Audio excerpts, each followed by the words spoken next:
রাজধানী ঢাকা এবং আশপাশের এলাকায় আজ দিনের তাপমাত্রা সামান্য বাড়তে পারে। এর ফলে গরমের তীব্রতাও বাড়ার সম্ভাবনা রয়েছে।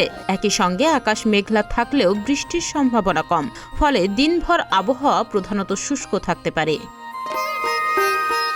সোমবার আবহাওয়া অধিদপ্তরের ঝড় সতর্কীকরণ কেন্দ্র থেকে প্রকাশিত ঢাকা ও আশপাশের এলাকার জন্য সকাল ৭টা থেকে পরবর্তী ৬ ঘণ্টার আবহাওয়ার পূর্বাভাসে এসব তথ্য জানানো হয়েছে। এতে বলা হয়, আকাশ অস্থায়ীভাবে আংশিক মেঘলা থাকলেও আবহাওয়া প্রধানত শুষ্ক থাকবে, ফলে দিনের তাপমাত্রাও গতকালের তুলনায় সামান্য বাড়তে পারে।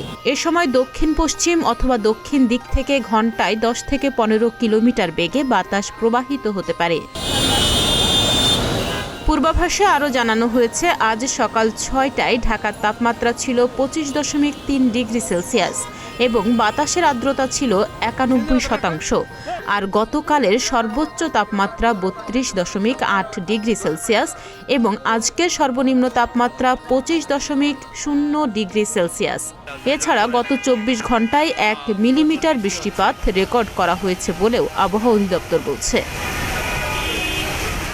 অন্যদিকে গতকাল রাতে আবহাওয়া অধিদপ্তর থেকে প্রকাশিত সারা দেশের আজকের সম্ভাব্য পূর্বাভাসে জানানো হয়েছে, আজ সকাল ৯টা থেকে পরবর্তী ২৪ ঘণ্টায় রংপুর, রাজশাহী, ঢাকা, ময়মনসিংহ, খুলনা, বরিশাল, সিলেট ও চট্টগ্রাম বিভাগের ২-১ জায়গায় অস্থায়ীভাবে দমকা হাওয়া সহ বিদ্যুৎ চমকানো, বৃষ্টি অথবা বজ্রসহ বৃষ্টি হতে পারে।